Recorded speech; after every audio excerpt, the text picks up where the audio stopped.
بسم اللہ الرحمن الرحیم۔ یہ جو آپ کا سوال تھا نا کہ جو لوگ تانا دیتے ہیں، تو قابل ترس وہ لوگ ہیں جو تانا دیتے ہیں، جو اپنی زبان کا غلط استعمال کرتے ہیں، کیونکہ یہ زبان جو ہے نا، اسی سے ذکر کر کے، اسی سے اچھے اعمال کر کے، درود شریف پڑھ کے، استغفار کر کے، جہاں انسان اپنے لیے بہت اچھے مطلب ہے کہ اعمال کر کے اچھا اجر اکٹھا کر سکتا ہے، اسی زبان سے نقصان بھی اٹھا سکتا ہے اگر وہ تانے والی زبان اپناتا ہے تو دیکھیں نا، حضور نبی کریم علیہ الصلوۃ والسلام، آپ علیہ السلام نے جب تبلیغ فرمائی تھی تو آپ صلی اللہ علیہ وسلم کا مقصد تو یہی تھا کہ یہ جو کفر و شرک ہے یہ ختم ہو، اور ان لوگوں کو، یہ لوگ جہنم سے اپنے آپ کو بچائیں اور جنت کی طرف جائیں۔ لیکن وہ لوگ حضور علیہ السلام کے ایسے دشمن ہوئے کہ وہ حضور صلی اللہ علیہ وسلم کی دشمنی میں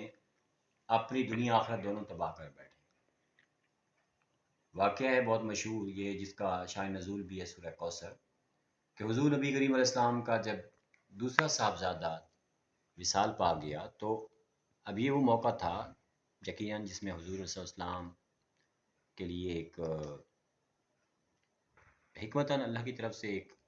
آزمائش تھی، لیکن میں سمجھتا ہوں یہ کفار کے لیے آزمائش تھی کہ جن بدبختوں نے اس ٹائم بھی اپنی زبانوں کو لگام نہیں دی، اور نعوذ باللہ کہنے لگے کہ نعوذ باللہ کہ نبی کریم صلی اللہ علیہ وسلم ابتر ہے۔ ابتر کا مطلب کہ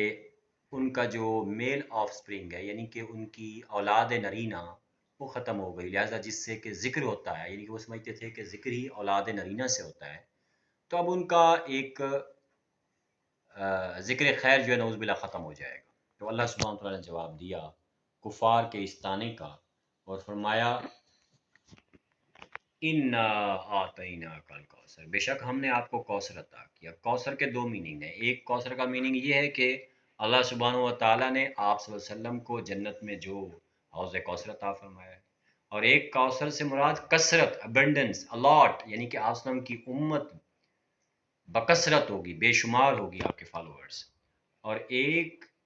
یہ میننگ یہاں ہو گیا، اور اس کے علاوہ پھر آگے اللہ نے فرمایا ان نشانے کا ہو الابتر، یہ آپ کے جو دشمن ہیں یہ بے نام و نشان ہوں گے، یہ بے مراد ہو جائیں گے، یہ ختم ہو جائیں گے۔ تو اس لیے اس میں، اس واقعے میں،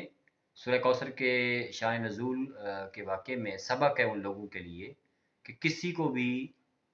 جو ہے یہ حق حاصل نہیں کہ وہ کسی کو تانا دے، اور تانے سے بچیں،